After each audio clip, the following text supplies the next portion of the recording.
Welcome to Unlearning with Laura, the podcast where you get to rewire your mind, reclaim your power, and break generational cycles. I'm Laura Stiles, clinical hypnotherapist and mindset coach, and founder of The Mindful Generation, the place where parents come to transform their lives and live with more purpose and freedom. Let's dive in. Welcome everyone. Today I'm speaking to Nicky Denson-Elliott, who is a serial entrepreneur, the founder of the Wilder Collective, host of the Women's Business podcast, and a mum of two. She's fiercely committed to uplifting the voices of female founders and helping women break free from outdated expectations so that they can build the careers, businesses and lives they actually want. I cannot wait for this conversation, so welcome, Nicky. Hi Laura, thank you for having me. You're welcome. It's so nice to have you on. And firstly, because I'm part of your collective and I absolutely love what you've done and what you've built with the Wilder Collective. And so I'm just going to go straight in and ask about that. And how did the Wilder Collective come about? What is it? And why is it important to you? So first of all, it is an online community space for female founders and freelancers, women working for themselves. It's hosted on a platform called Circle. So it's kind of like a social media platform / Facebook page, but it's fully owned by me and by us, and we can have whatever discussions we want in that space.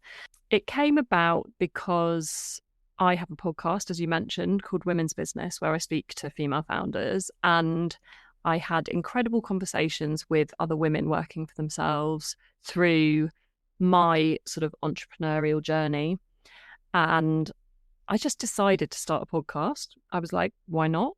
I want to have these conversations. I want to elevate these women's voices. If one person hears this and it's useful to them, that's a good thing. And, you know, the podcasting space is so dominated by men.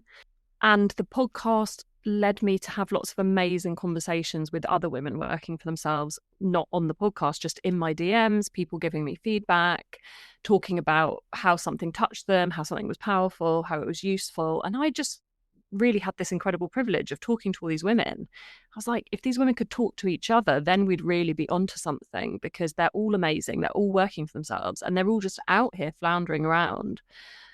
Obviously, I haven't invented communities. There are other ones, but like attracts like, and there was a certain type of woman that seemed to be drawn to me, very much about keeping it real, not the shiny 10k month chat, not the scale, because most of the women that are attracted to me are in the same season of life as me, which is a season of squeeze in terms of like older parents, younger kids, lots of plate spinning. And so I started the community off the back of a networking event where we all got in a room together, and as I expected, magic happened and incredible connections happened. And so I took that online to create the community space, and that was about a year ago, and I've just been growing it from there. Amazing. I'm just surprised that it's only been going a year, actually, because inside the circle, and I love that it's not on Facebook as well, because I've got a community on Facebook and it's really, no one really engages, and it's hard work. So I should look into Circle and see how that works, because I really love the way it's laid out. But yeah, I have to say, I agree. Everyone in there is so helpful, and like, we just all lift each other up. Like, there's no one that's, you know, you don't think, oh God, that person is doing something really similar to me, so we're actually competitors. And that never crosses, that doesn't cross my mind. I'm just like, oh, like maybe we could mentor each other, and right, super supportive, isn't it? I think, yeah, for me, like, there is a lot of noise out there about competition, you know, and part of what we're going to go on to talk about with internalized misogyny is the sort of myth of female competition and us being pitted against each other. And it's really natural to feel like that. And obviously, like, feeling competitive is a natural human instinct. But I'm just done with it. You know, I spoke about this at the summer party I held last week, and I just said, insecure women, I'm kind of done with them. I know I am one to a lot of extents, and I understand why women feel insecure because of the patriarchy and the world we exist within. But when you let go of a lot of that stuff, really magical things can happen in terms of genuinely supporting and upholding what other women are doing. And there's tons of photographers in the space. There's tons of coaches in the space. There's a few hypnotherapists, but there's work for everyone and everyone has their own niche. There's also other community owners. And I'm not going to say, oh, if you own a community, you can't come in here, unless they literally start skinning the whole thing, because we're all genuinely learning from each other. And I think, obviously, I thought that I was connected to a brilliant group of women and I thought the community could be a really special thing. But it's absolutely blown me away in terms of quite how amazing it is and how they all just seem to get it. Like, there's just this red thread at the centre of it that's just beautiful. Yeah, I totally agree. And you can feel it as soon as you go in there. It's just a really kind of happy place to be. Yeah. What were you doing prior to that then? Did you come from corporate? I know you're a serial entrepreneur and you've done other bits, but if we just rewind, I'm nosy now. Were you one of these women who, because most people I speak to, friends and myself as well, were pushed out of the workplace after having a baby for whatever reason? For me, it was because my flexible working request was denied. What's your story with? Yeah, so I wasn't pushed, I jumped. Right. I find the title serial entrepreneur hilarious because it's like, I don't know what you associate that with. And it sounds really sort of like it's reaching. I've set up a few businesses in my time. So I worked in events for 15 years and I set up my own events company back in 2011 when I was quite young. And that company got bought out by a bigger group. So I was working for that group for my first maternity leave, went back after I had my daughter. I was on my second maternity leave with my son in 2020 and they wanted me to go back, but COVID, perspective shifts, blah, blah, blah. I was in quite a senior position. I was also bought out of the shares then that I did have in the company because they were growing and they sort of wanted to get rid of like a few of us that were like smaller shareholders. Not get rid of me as a person, but get rid of my ownership. They wanted to own the whole thing and I didn't have control over that. So that payoff, which wasn't huge or anything, but it was a little lump sum that gave me an opportunity to think about doing something else. And I actually started a unisex kids clothing brand then, which was called Wilder Ones. And that's because I had a girl and a boy and I had frustration around dressing them, and the colour palette for boys was just horrific and limiting, and the colour palette for girls was horrific and limiting in totally different ways. So I designed very, very colourful unisex clothing because all colours are for everyone. And that did all right until it didn't. It evolved into women's wear. But what it gave me, so I wound that up in like 2023, which is when I started my podcast. And what it had given me was not a big platform, but a space to explore and develop those connections with other women. And that's kind of why all those women I'd met when I was running the clothing brand was why I then started the podcast. And let's be transparent about revenue streams and stuff. I was making like no money out of that. I certainly wasn't making money out of the clothing brand. And then I started doing bits and bobs of like social media management for people and like bits of admin, like real odd jobs. It wasn't until I launched the community last year that I was like, I finally landed on a scalable business model that's actually mine and something that I feel really driven to do.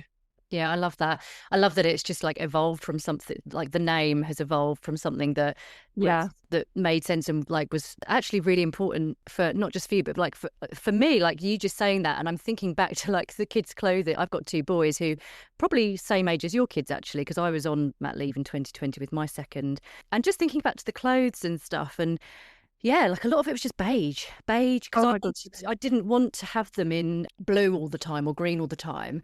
Blue, red, grey, like very loud, very aggressive colours, very block colours. Yeah. And just hideous colours. I still really struggle with it because my kids live in hand-me-downs from other people around us, and I have to sift through and be like, the really like boy-y, gamey stuff I have to take out.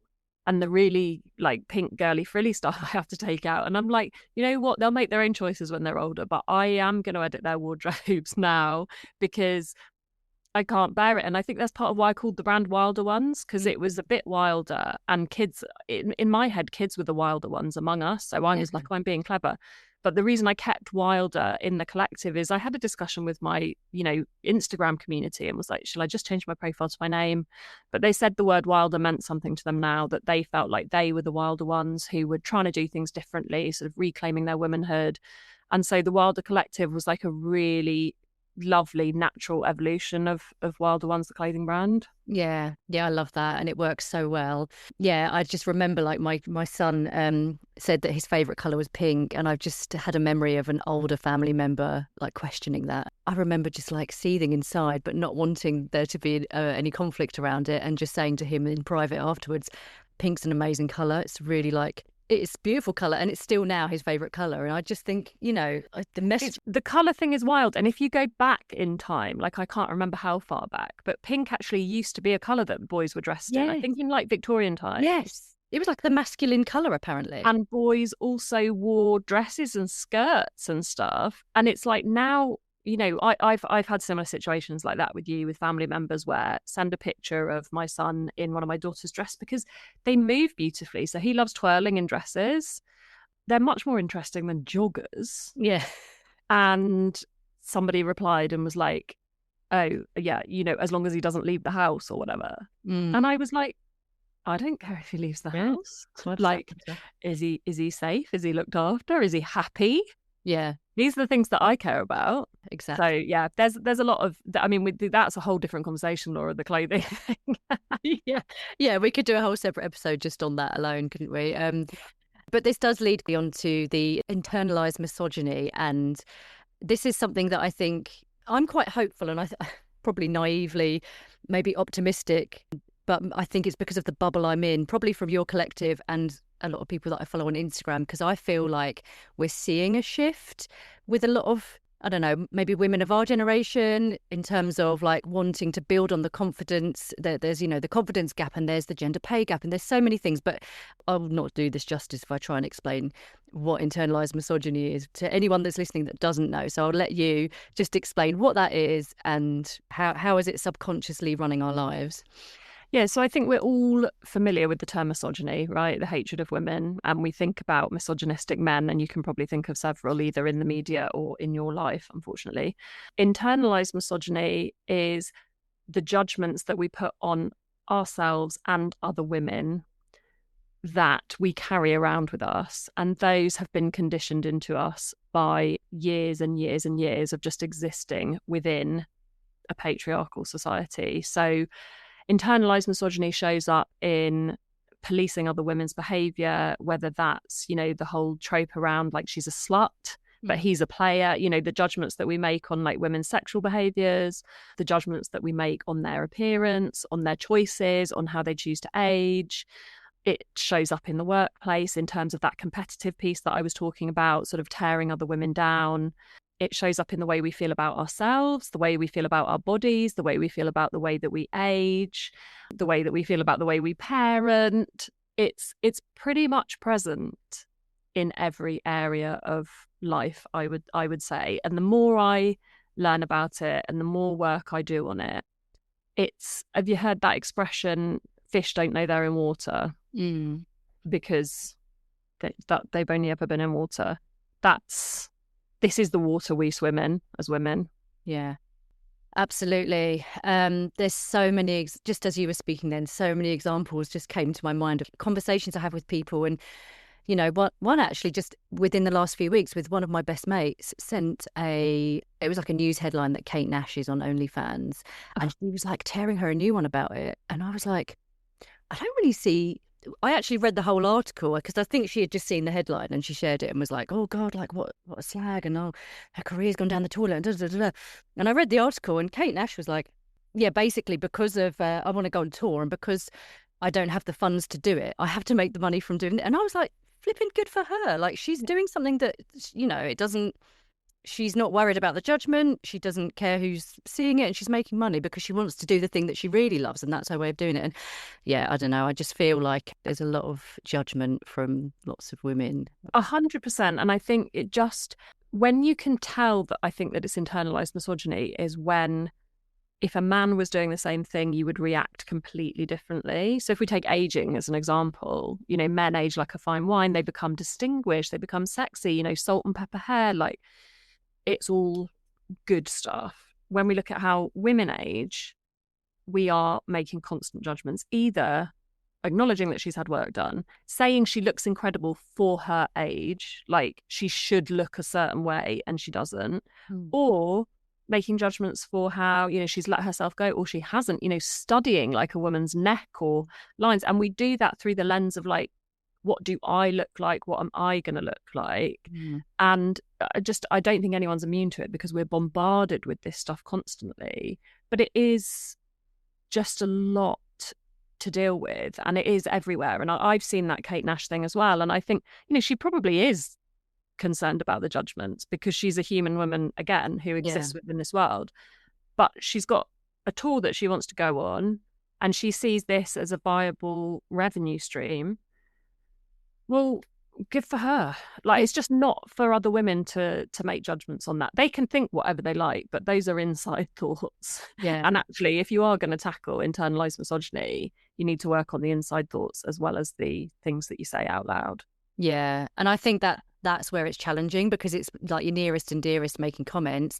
And my instant reaction was, oh, that's interesting. And all, you know, even I was like kind of drawn into it thinking, oh gosh, like maybe her career's gone down the toilet a bit. It's like, no, hang on, don't judge. And it's just not fair. And what I find fascinating is my husband is, he's a real feminist. Like he wouldn't admit this to his friends, and his friends wouldn't really know this, but it's people like him that sometimes call people around us out on this stuff. He'll talk about lots of different women who have had to strive really hard, or that other women would judge. And he's like, yeah, but fucking, it's their life. They can do what they want. And I'm like, oh yeah, it's such a good point. And, you know, it's just so interesting that there's some men who actually, if they've got that feminist kind of point of view and mindset, they're like, no, let them go for it. Like, no judgment. Yeah, I mean, I love that for him. And my husband's the same as that. And I think that when you find ones like that, they're really important and really useful, because I say all the time, like, we can't do feminism without feminist men, because feminism is not about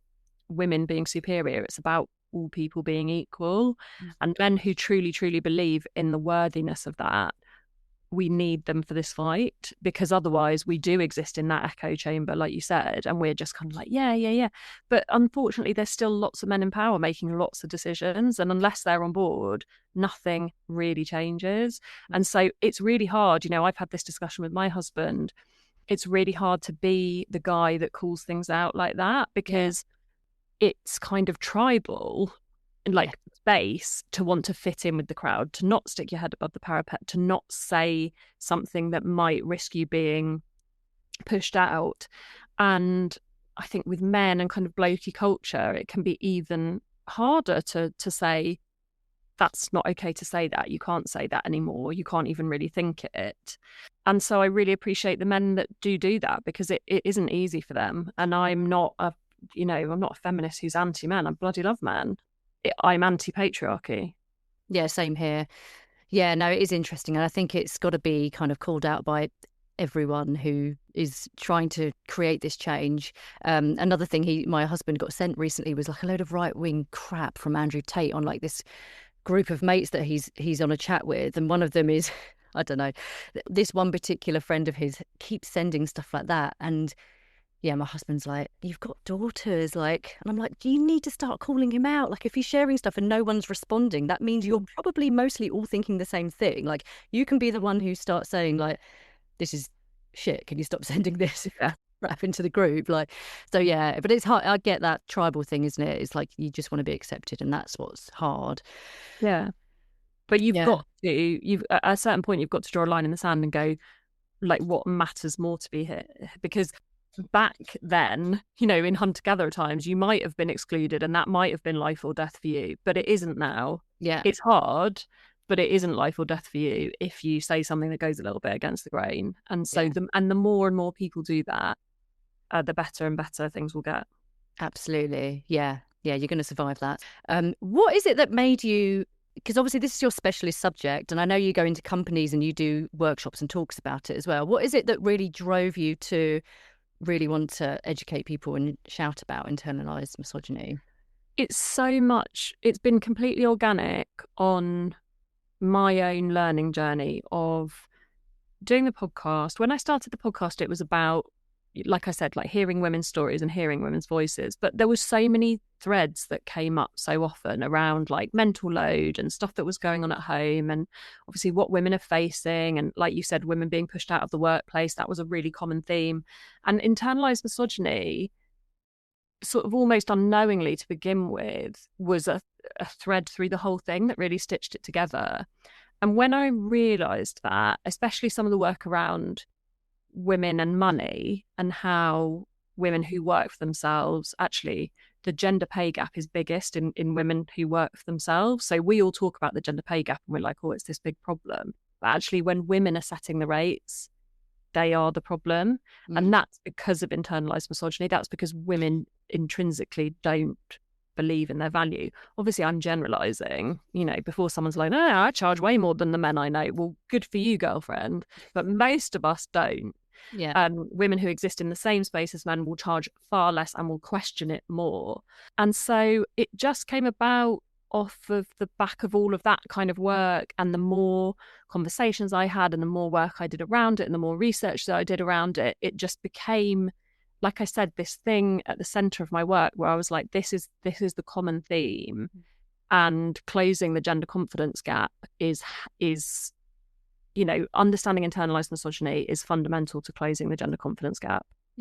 Have you ever had any awkward moments when you go into workplaces and talk about it? Have you ever had any like really awkward moments of, I don't know, whether it's a male or a female speaking up and trying to question what you're saying? So recently I was talking to a company about doing a workshop for their women's network, and they came back to me and said, we don't actually have a problem in internalized misogyny, but could you do a workshop to the men about why they should be allies?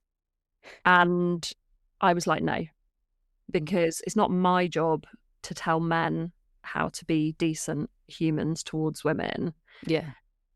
A, and B, I would gently challenge the idea that you don't have a problem with internalized misogyny, because it's internalized, and these are quite long, big words that people are like, well, what does that even mean? And I think it's a thing that a lot of women have not interrogated or don't even understand, and that's not on them, but it doesn't mean it's not happening for them.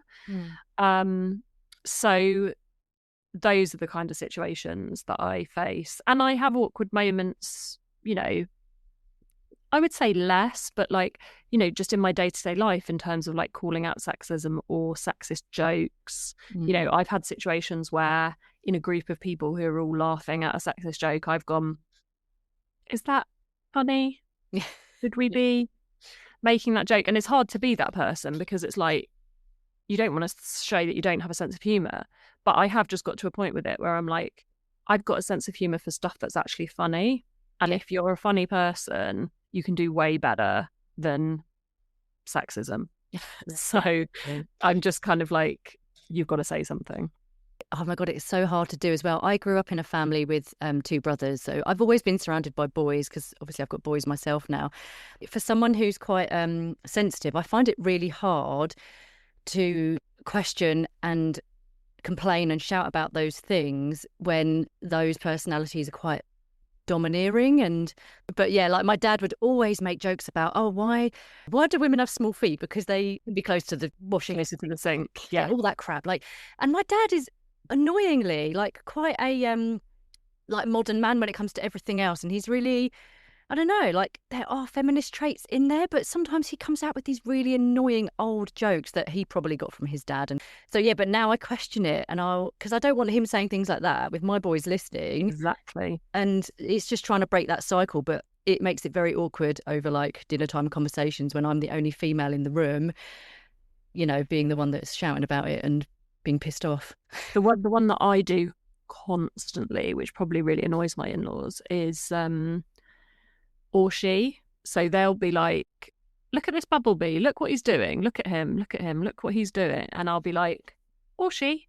Or the kids are like, there's a spider, mummy. And and then they'll be like, do you want to get him? And I'll be like, or her. Yeah. Why Love is that. every single bug, creature, animal thing around, every delivery person, every refuse collector, they're all men? Now, don't get me wrong, like some of those industries, when it comes to humans, are like male dominated, and we need to see a shift in that. But the language we use really, really matters. Mm, And the fact that we let people might be like, oh, for God's sake, what's the big deal about calling a spider a he? That's patriarchy, mm. basically, that it's just men are the default. Yes. That's it in a nutshell. Yeah. And so I'm like, or she, and it probably really annoys my in-laws, but I've started to notice that they Yeah. might even self-correct now because they'll see it coming and they'll be like, there he goes, or she, or she. But I'm like, this matters. And the other day, somebody was delivering something to the house. My husband's generally really good with it, but he was like, oh, there was a knock at the door. We didn't know if it was a man or a woman who'd delivered this thing. And he said, oh, I'll go and see what he dropped off. And my daughter went, or she. I was Brilliant. like, yes. Yeah, you've done your job. Well done. Do you know what that's going to make me think about? I'm going to be doing that now because that's not something I've been doing, but I'm aware that I probably have noticed it. I think I have noticed it, but I've just not verbalized it. So, Mhm. yeah, I'm going to be doing that all the time now. Good, good. All of us, let's do it. Let's do it. Yeah. Collective consciousness is a thing. Totally. Okay, so Nikki, I know that you are alcohol free, and I would love to have a little chat about that because I recently did a guest speaker, like a guest hypnosis for a community of one of the lovely ladies from the collective, actually, Sober Flourish, and yeah, all about kind of supporting the women there to help them on their way of their alcohol free journey. And I'm someone who is not a big drinker. Like I've never drank in the week. Actually, that's a lie. When I was traveling, I was probably drinking every day. That was a different part of my life. Yeah, yeah. A different lifetime ago.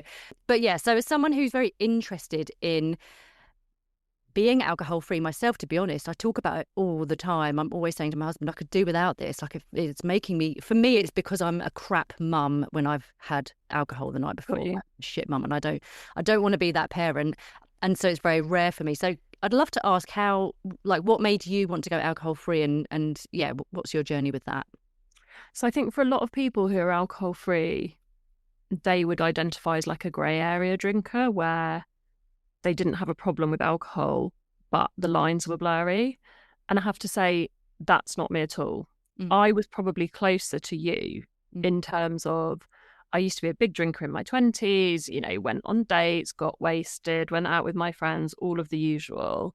But from my late 20s, basically from when I met my husband, when I was 28, 29, I stopped drinking pretty much because I'd had a lot of anxiety in that stage of my life. It was not long after I set up my first business.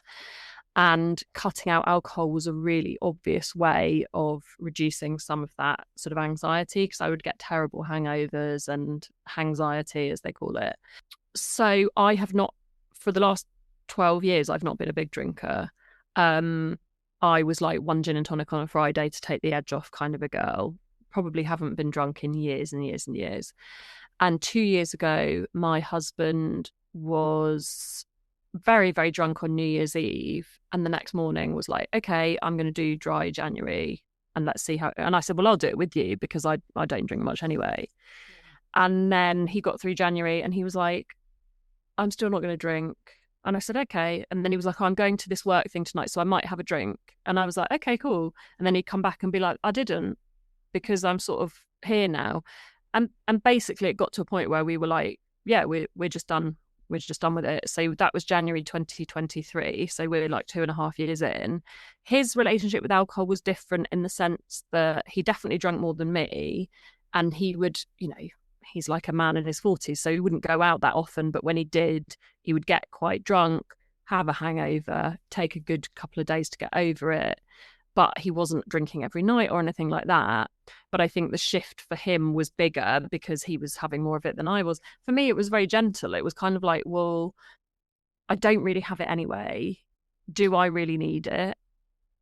I'm just going to stop. And so I suppose there could be an argument, well, why don't you just have the odd glass of wine then or something? But for me, it's like, well, because there's just no point now. yeah.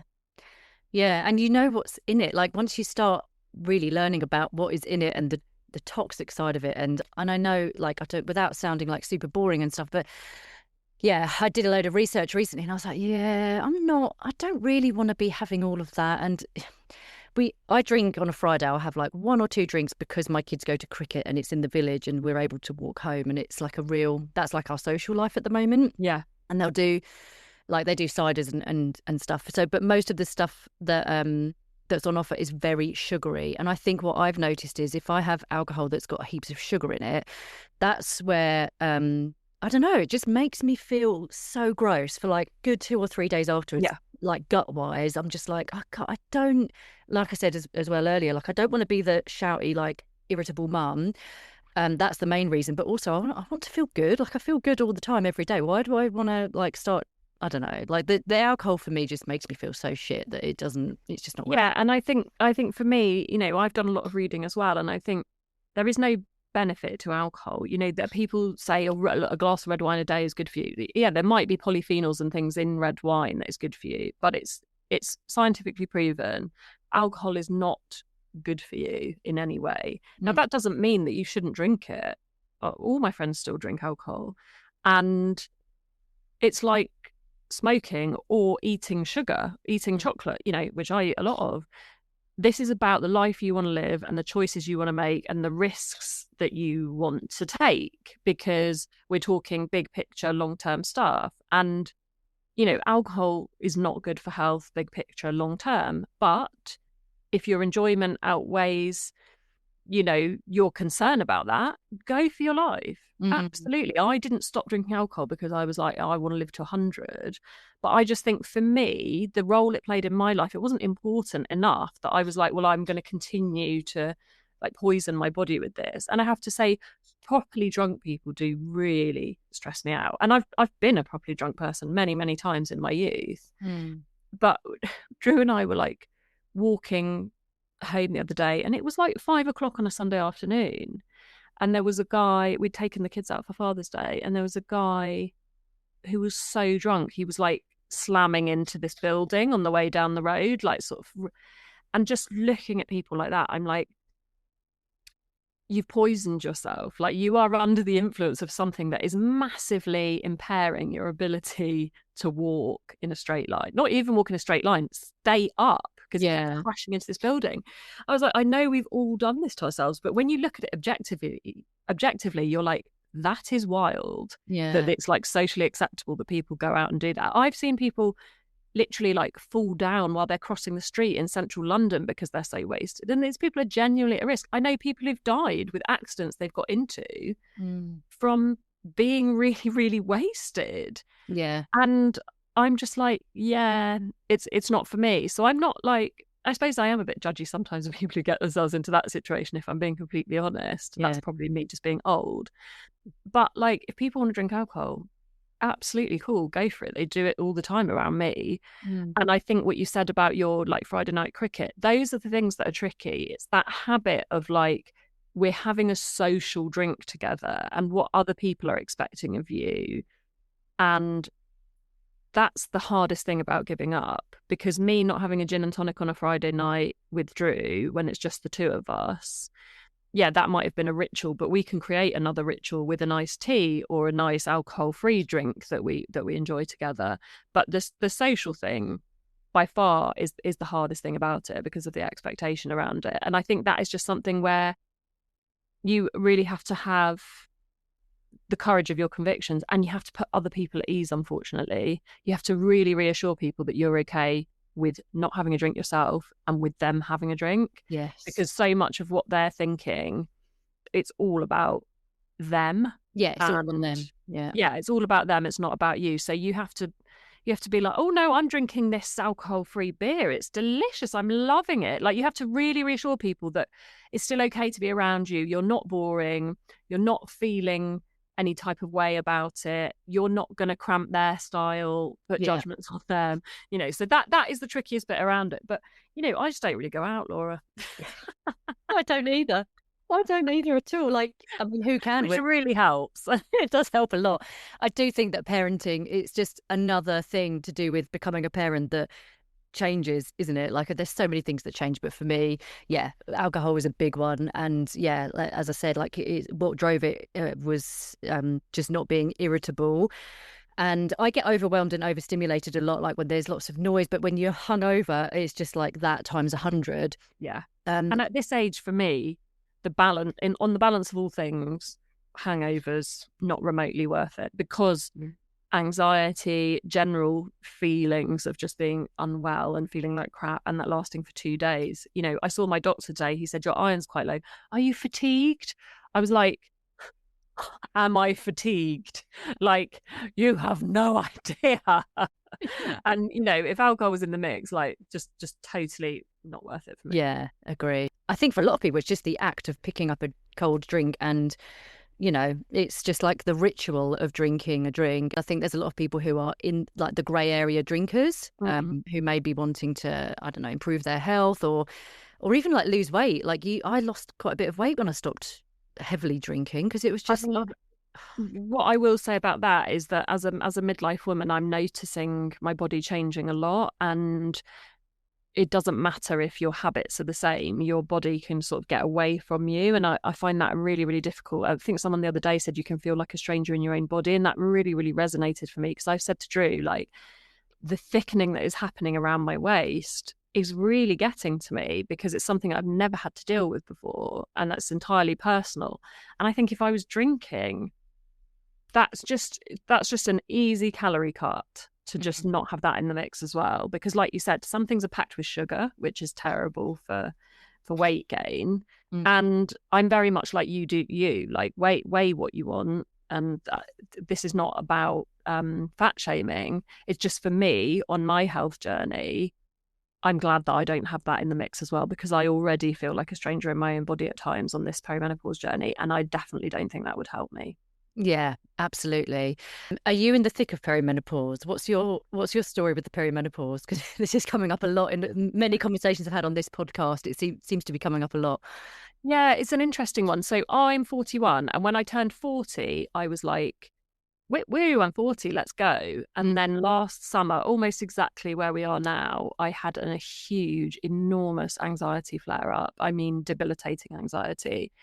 And I have always suffered a bit with anxiety, and that's where I've had hypnotherapy before.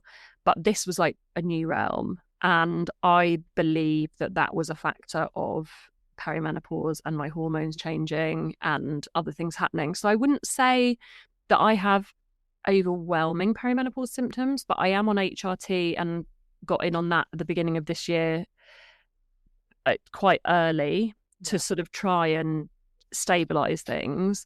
I think for me, the biggest changes of perimenopause have been, like I said, big anxiety flare up. My sleep started to suffer when I've always just bloody loved sleep and been able to sleep and sleep. I was having those 3 a.m. bang, wide awake, can't get back to sleep for an hour. I do suffer with like brain fog and just grasping for words that just evaporate.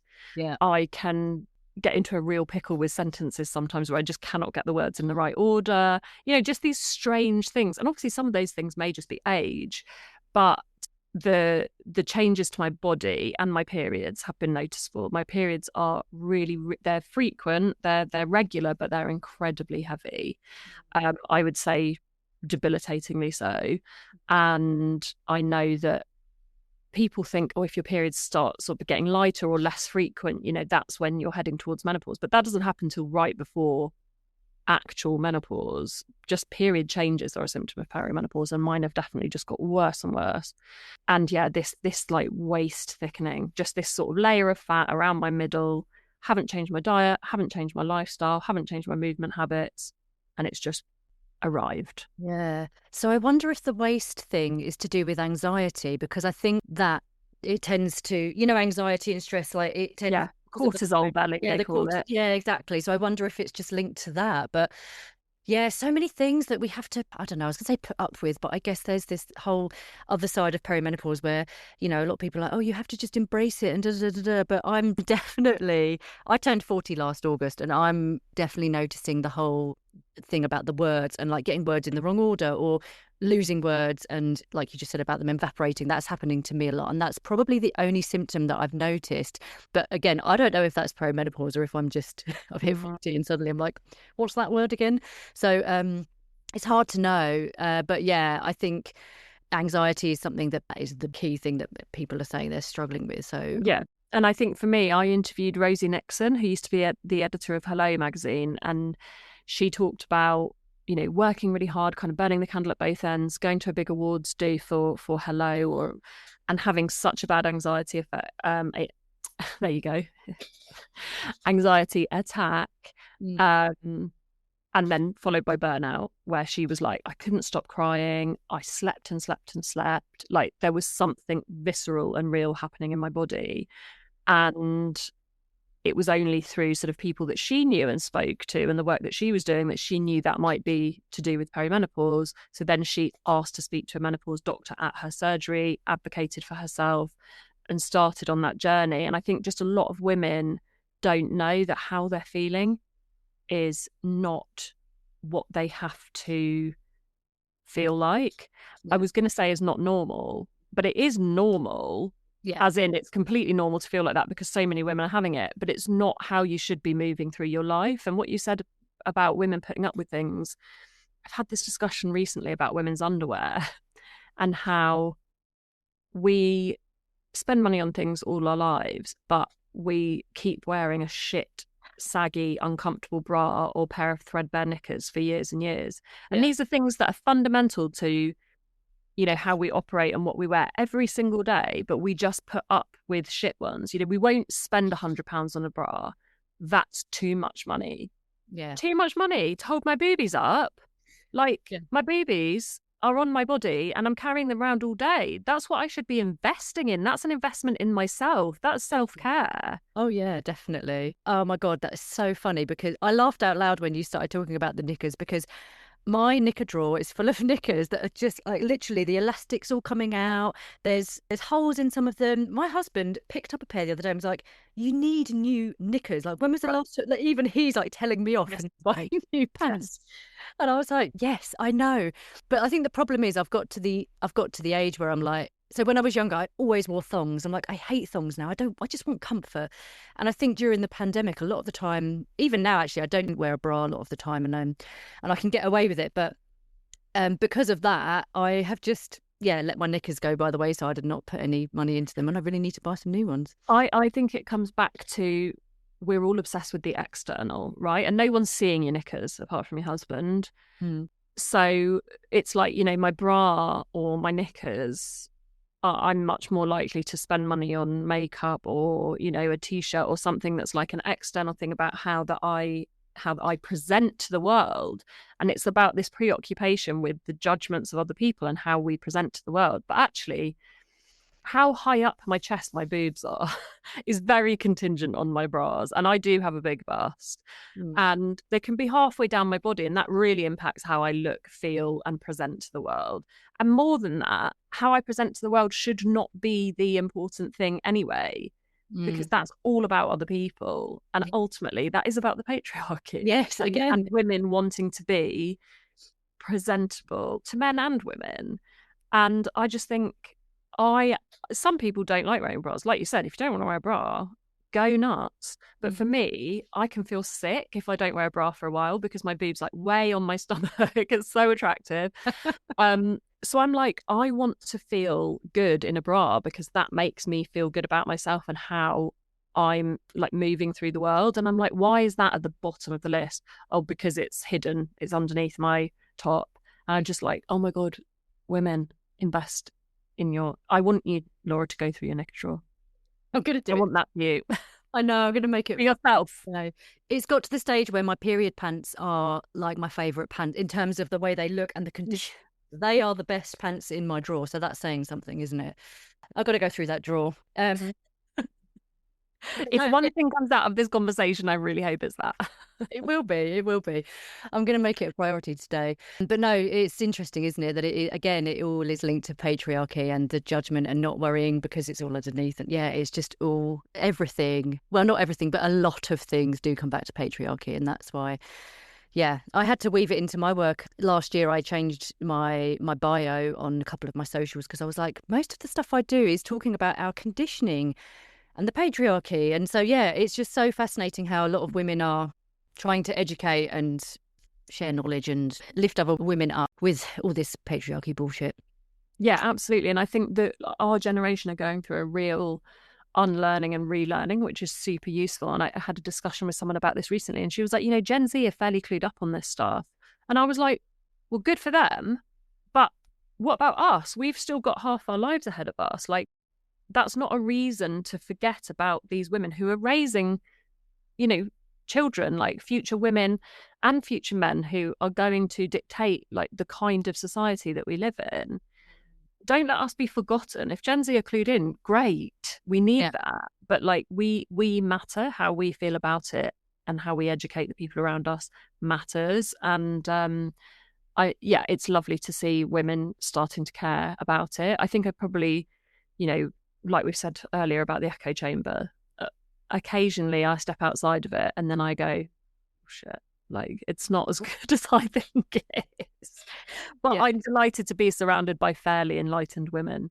Yes. No, I'm finding that as well. It's very conflicting because I feel like there's a whole side of my life where it's everyone is talking about it and we're all doing great things and we're doing the unlearning. And then there's a whole other side outside of the bubble where I'm like, oh, there's still lots of work to do. And that's quite depressing. So, yeah. And do you know what? You've just made me think of this, but I was on the train back from Stafford yesterday and there was a man on the train, like a sort of middle-aged white man. And he was the whole journey, he was on the phone. It was like a Dom Jolly sketch. I'm aging myself here. Oh, yeah, I'm on the train. Yeah. But literally zero, can I swear? Yeah, go for it. Zero fucks given about people around him, about the way he was impacting people. He spent the entire journey on the train. He was clearly a tradie of some description, just calling around people and asking if they had any jobs going. Fine. Good thing to do. Not on the train. And I said to Drew, I was like, I couldn't help but think how symbolic that was of white male privilege. He had zero concerns at all about the space he was taking up. And I don't just mean physically, I mean verbally, audially. Like, he ruined my journey. And I was just like, I would just never do that. And I'm, if any men listen to this, I'm sure there's loads of men that would be like, well, I would never do that. That's just a ridiculous thing to do. But like I said, it was just quite symbolic of that white male privilege. And if anything, it speaks to how unwilling women can be to take up space. Yes. And I don't want women to sit on trains and make tons of phone calls because I think that's indecent human behaviour, whether you're a man or a woman. But I just do sometimes wish that women could have men's confidence. Absolutely. Oh my gosh. I recently did this a very short like mentorship thing which involved like Telegram support, and the lady running it was like, I want you to take up space. I want you to take up space. And I was a bit like, I don't know how to do that. And every now and then I'd voice note on there and I would end it with, oh, okay, I'm waffling now. I'm going to go. So sorry I took up. And she's like, Laura, I said fucking take up space. She was calling me out on it every time. Yeah. And we apologise our way through life. I mean, as women, we say sorry all the time. And when you start noticing, sometimes you're like, literally, when you walk past someone, if you like brush them and you're like, oh, sorry. So what? Like, sometimes I'm just like, why am I sorry for that? It's so ridiculous. I know why I'm sorry for that. But yes, we have a tendency to shrink ourselves as women, and it's small ways, insidious ways, and noticing it is the first step. Definitely. Yeah, having the awareness. And I still do that, even though I'm someone that is doing all the unlearning. I still walked into the co-op yesterday and said sorry to someone just for walking through the door. I wasn't even in their way. I said sorry. Like, why the fuck am I saying that? There's no reason for saying that. Yeah, sorry I exist. Pretty much. Yeah.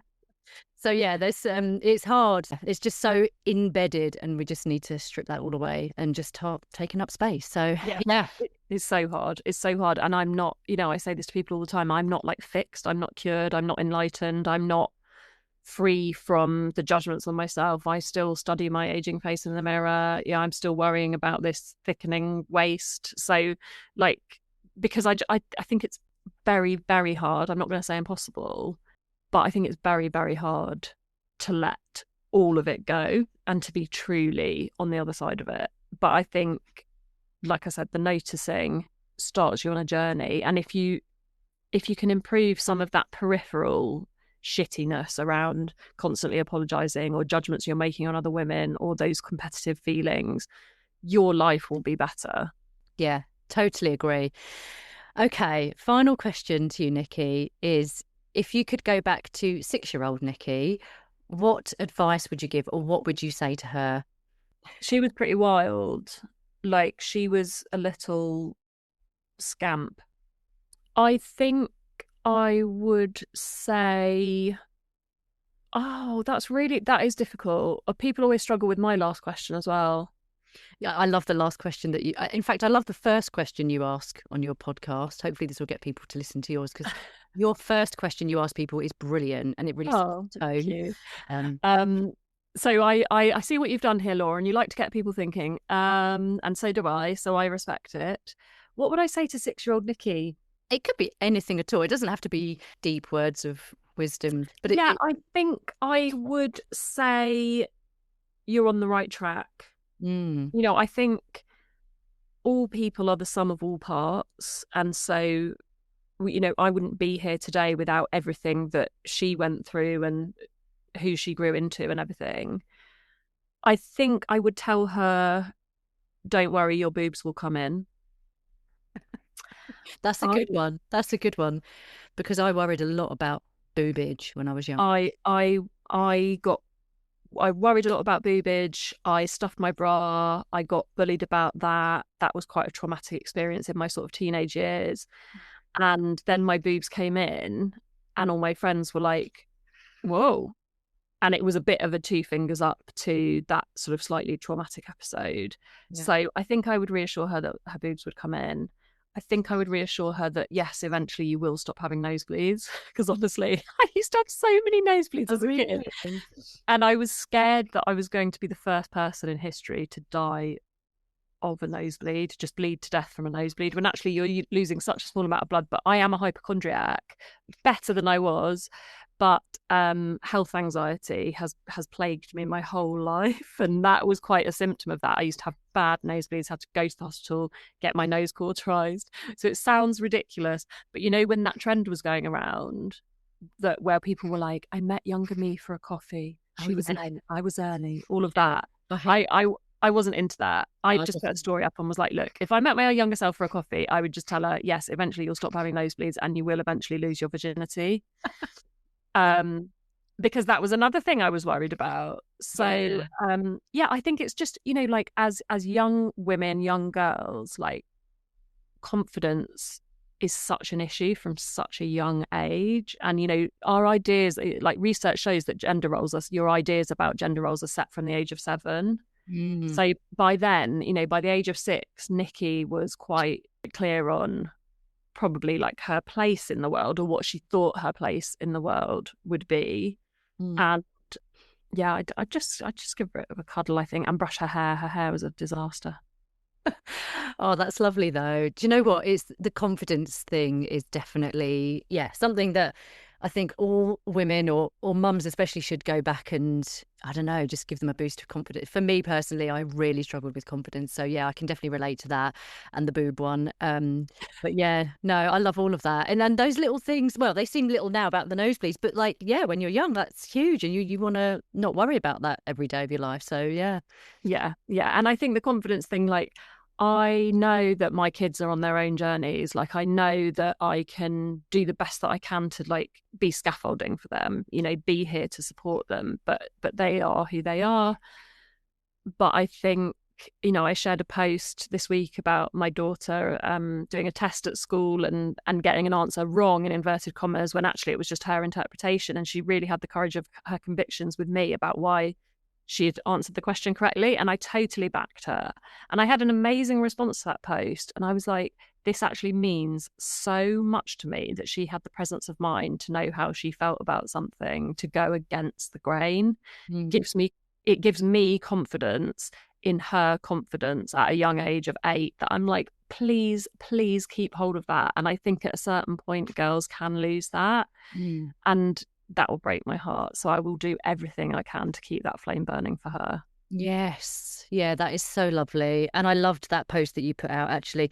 Everyone go and check out Nicky's Instagram, because she's always sharing. It's not just all about the work you do, but you talk about life things, and whether it's your kids or whether it's something that's happened in your work or in the collective, you bring everything in, and kind of there's the thread of the patriarchal stuff and internalized misogyny, but also just everyday things. But the way that you discuss and invite people to kind of join in the conversation is so like eloquent, and like the way that you use your words and the words of wisdom you share, I just find it all really helpful. And I loved the conversation and the thread about your daughter, because, yeah, it took me back to actually on my morning walk yesterday, I was thinking about my childhood and the days at school where I struggled, and it gets you thinking. So yeah, on that, what is your Instagram handle? Let's share where people can find you. Yes. So on Instagram, I'm at wilder.ones, which is a bit of a hangover from the clothing brand, but I kept it because we are the Wilder Ones. And my website is thewildercollective.co.uk, and my podcast is called Women's Business, and you'll find that wherever you find your pods. Lovely. Yes, everyone take a listen to Nicky's podcast, because it is awesome.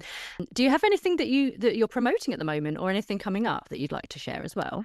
I am launching my first ever piece of research into internalized misogyny and how it impacts women who work for themselves. So I'm teaming up with my friend Leela, whose company is Ainge Consulting. She's an absolute guru when it comes to doing like proper sort of like peer-reviewed research. So we are putting together a qualitative and quantitative study. So if anybody wants to fill in the survey, because we need at least 200 respondents, it will be on my website somewhere, thewildercollective.co.uk. I'll make sure it's there. And if not, it will be at the link in my bio on my Instagram. And I would love to get as many respondents as possible. So it won't take long to fill out, and it'll be a short survey. And that will go into this new piece of research where we will be sharing and reporting on the findings. And there isn't much out there about internalized misogyny in this space. So this is something I'm really, really like passionate and excited about. Brilliant. And well done for doing that, because in order to progressively move forward, we need more of this. So yes, well done for doing that. And thank you so much for the conversation today, Nicky. It's been really lovely. My pleasure. Thanks, Laura. Right, take care. Bye. Bye. Bye.